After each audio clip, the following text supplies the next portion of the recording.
जिनको गरीबों से नफरत है,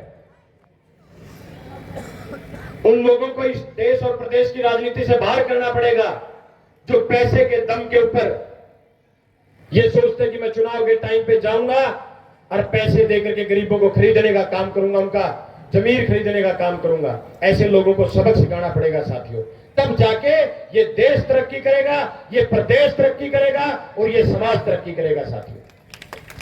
यही बात आपके बीच में कहने आया। मेरा जो वजूद, मेरी जो कुछ पहचान है, वो सब आपकी दी हुई है, मेरे इन नौजवान भाइयों की पहचान दी हुई है। मेरे पास जो कुछ है इन बुजुर्गों के आशीर्वाद का दिया हुआ है, इन मातृ शक्ति की दुआओं का दिया हुआ है।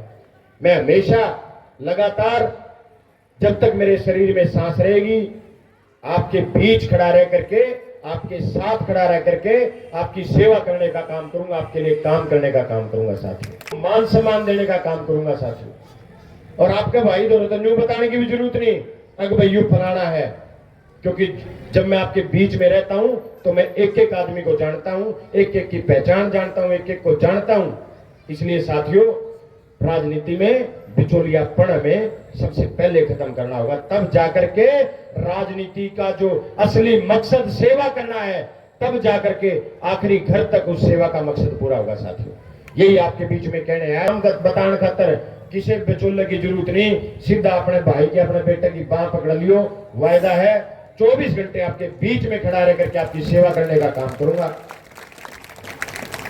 जो कुछ है मेरे पास आप सबका दिया हुआ है, इसलिए जब भी आपको आपके इस भाई के, आपके बेटे की जरूरत हो, आधी रात को याद कर लेना। आपके हर सुख दुख में खड़ा रहना भी मेरी जिम्मेदारी है।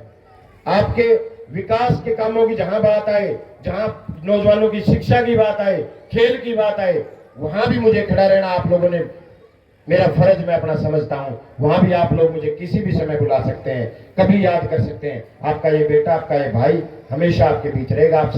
आज ऐसा अवसर है जिससे 36 बिरादरी के समाज में जब जागरूकता लाने की बात अगर कहीं होती है, अगर संतों का जिक्र कहीं चलता है, तो गुरु रविदास जी का जिक्र सबसे पहले आता है, सबसे ऊंचे स्थान पे उनका नाम लिया जाता है।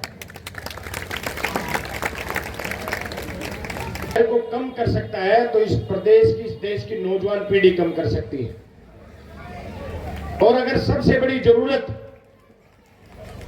उस जहर को खत्म करने की अगर कहीं है, तो संत गुरु रविदास जी के विचारों की सबसे ज्यादा जरूरत है। आज हम सबको, हर घर को, सर्व समाज को गुरु रविदास जी के विचारों को अपनाना पड़ेगा साथियों। उन महापुरुषों के विचार हर एक आदमी तक पहुंचाए जाएं, हर समाज तक पहुंचाए जाएं। इसलिए साथियों, केवल आज गुरु रविदास जी को याद करने तक हमारा जो समाज का जो ताना बाना बना हुआ है, केवल उनकी आज जयंती मनाने तक जो गुरु रविदास जी ने जो रास्ता दिखाया था, जो संदेश दिया था, वो पूरा नहीं हो जाता साथियों। वो पूरा जब होगा जब सर्व समाज तक गुरु रविदास जी के विचार पहुंचने का काम करेंगे और उन विचारों के ऊपर हम सब चलने का काम करेंगे और 36 बिरादरी में भाईचारे की भावना को बढ़ाने का काम करेंगे, तब जाके गुरु रविदास जी का सपना पूरा होगा साथियों। ये सामाजिक मंच है, मैं राजनीतिक बात तो नहीं करना चाहता, लेकिन आज मैं बाबा साहब भीमराव अंबेडकर जी को भी इस मंच से याद करना चाहूंगा साथियों। इस देश में अगर कोई पढ़ा लिखा है, अगर इस देश में कोई व्यक्ति संविधान का सम्मान करता है, तो वो सुबह शाम बाबा साहब को जरूर याद करता होगा साथियों। क्योंकि मैं बाबा साहब का सम्मान इसलिए, केवल इसलिए नहीं करता कि वो महापुरुष थे, नहीं, मैं बाबा साहब का सम्मान इसलिए भी करता हूं क्योंकि बाबा साहब ने मुझे स्वतंत्रता का अधिकार दिया है, बराबरी का अधिकार देने का काम किया है साथियों। बाबा साहब के नेतृत्व में जब संविधान बनाया जा रहा था, मैं आज एक और शख्स को याद करना चाहूंगा। संयोग से आज चौधरी रणवीर सिंह हुड्डा जी की भी पुण्यतिथि है। और बाबा साहब जब संविधान बना रहे थे, इस देश के संविधान को बुनने का काम कर रहे थे, इस देश में हर व्यक्ति को बराबरी का अधिकार दिलाने का काम कर रहे थे, तो बाबा साहब के साथ चौधरी रणवीर सिंह हुड्डा भी उस संविधान सभा के सदस्य थे। साथियों, जो इन्होंने इस संविधान को बढ़ाने का काम किया, बाबा साहब के सपनों को पंख लगाने का काम किया। लेकिन साथियों, आज मैं आपके बीच में एक बात तो जरूर कहना चाहूंगा। जो बाबा साहब जिस संविधान को बना के गए थे, बाबा साहब जहां हर व्यक्ति को बराबरी का अधिकार देना चाहते थे, चाहे पैसे वाला हो चाहे गरीब हो, बाबा साहब ने अधिकार दिया था कि सबके वोट की बराबर, सबके वोट की कीमत एक होगी और सबकी बराबर होगी। जब बाबा साहब संविधान बना रहे थे, तो बाबा साहब ने संविधान ऐसा बनाया था कि इस देश के कानून के लिए पैसे वाला भी और गरीब भी बराबर होगा। लेकिन दुर्भाग्य से ऐसी सरकार है साथियों, जो लगातार बाबा साहब के संविधान को निशाना बनाने का काम कर रही है। मैं आज एक जिक्र और आपके बीच में करना चाहूंगा, क्योंकि आज हमारे हजारों की संख्या में हमारे मजदूर साथी बैठे हैं और जिक्र करना जरूरी है। अगर मैं जिक्र ना करूंगा तो बड़ी नाइंसाफी होगी। आज साथियों, मैं जिक्र करना चाहता हूं, कांग्रेस की जब सरकार सेंटर में थी, माननीय सरदार मनमोहन सिंह जी देश के प्रधानमंत्री थे, तो सोनिया गांधी जी और मनमोहन सिंह जी ने मनरेगा को लाने का काम किया। कांग्रेस पार्टी मनरेगा लेके आई और मनरेगा में अधिकार दिया इस देश के मजदूर को। कानून में यह अधिकार दिया कि इस देश के मजदूर को भी रोटी का हक है, इस देश के मजदूर को भी काम का हक है। और साथियों, जब कांग्रेस मनरेगा लेके आई तो कांग्रेस ने एक नियम बनाया कि मनरेगा के हिसाब से जितने भी मजदूर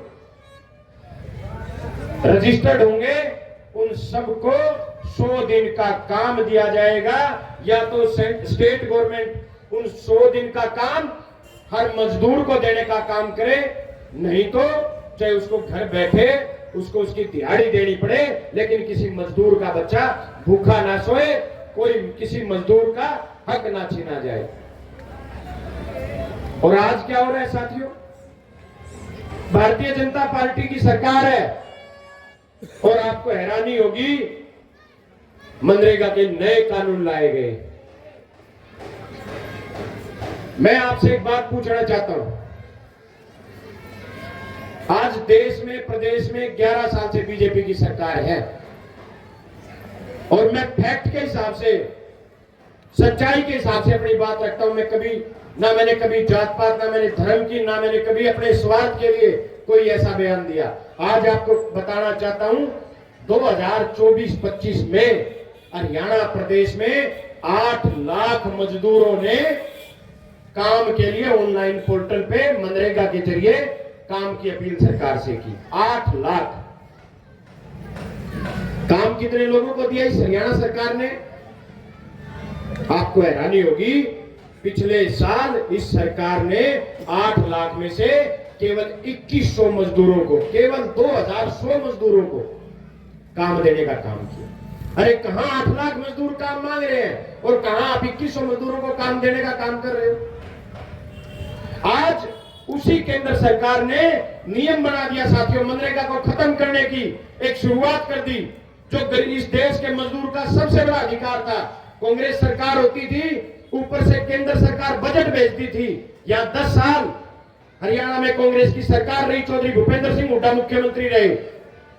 इतना पैसा था, मजबूर किया जाता था अधिकारियों को कि आपको मनरेगा में मजदूरों को काम देना है, कोई मजदूर भूखा ना सोए, इसलिए इतने करोड़ का काम देना है। और आज केंद्र सरकार में जो भारतीय जनता पार्टी की सरकार है, वो मनरेगा लेके आई है और उस मनरेगा में कुछ नियम उन्होंने चेंज किए, बदलने का काम किया। मैं बताता हूं क्या।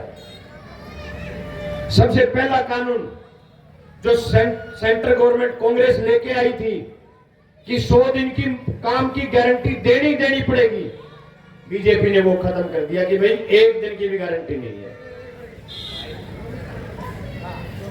सबसे बड़ा दुर्भाग्य इस देश के मजदूरों का है कि आज 60% पैसा सेंट्रल गवर्नमेंट देगी, 40% राज्य सरकार देगी मनरेगा को। और मैं आपको दावे के साथ, फैक्ट्स के साथ कह रहा हूं, इस देश में कोई ऐसी स्टेट गवर्नमेंट नहीं है जो आपको 40 पैसे मनरेगा के काम के दे देगी। अरे ये हरियाणा सरकार, ये लोग 100% पैसा जब सेंट्रल गवर्नमेंट देती थी तब तो ये 8 लाख में से 2100 मजदूरों को काम दे पाए। जब इनको 40 पैसे घर से देने पड़ जाएंगे, 40% इनको घर से पैसे देने पड़ जाएंगे, तो इसका मतलब 2100 मजदूरों को भी काम नहीं मिलने वाला। 3 करोड़ की आबादी में से जहां 8 लाख मजदूर काम के लिए अप्लाई करते हैं, वहां 2100 लोगों को देने का काम करते हैं। और सबसे बड़ी बात, जहां काम पहले राज्य सरकार तय करती थी कि मनरेगा क्या क्या काम करेगी, अब सेंट्रल गवर्नमेंट ने नियम बना दिया कि भाई काम जो है ऊपर तय सेंट्रल गवर्नमेंट से आएगा, स्टेट गवर्नमेंट काम नहीं दे सकती। इसका मतलब तो भाई ना मनरेगा होगी और ना कोई मजदूर होगा, ना किसी को दिहाड़ी मिलेगी। ये हालात आज की सरकार ने आज इस देश के मजदूरों के साथ करने का काम किया। जब कच्चे का काम मनरेगा करती थी, जोड़ की खुदाई करती थी, खाड़ों की सफाई करती थी, ड्रेनों की सफाई करती थी, बताओ सारे के सारे काम बंद कर दिए कि नहीं कर दिए कच्चे की? मजदूरी ये खा गए, खेती ये खा गए, लेकिन जब चुनाव आता है तो जात पात का जहर हमारे बीच घोलने का काम करते हैं, समाज को तोड़ने का काम करते हैं। इसलिए साथियों, हम सबको, नौजवानों को जागना होगा और इन बुजुर्गों के नेतृत्व में, इनके मार्गदर्शन में हमें ऐसी सरकारों को बदलना पड़ेगा जो केवल जात पात और धर्म की बात करने का काम करती हैं। आज नौजवान, पढ़े लिखे नौजवानों के पास रोजगार नहीं है। अभी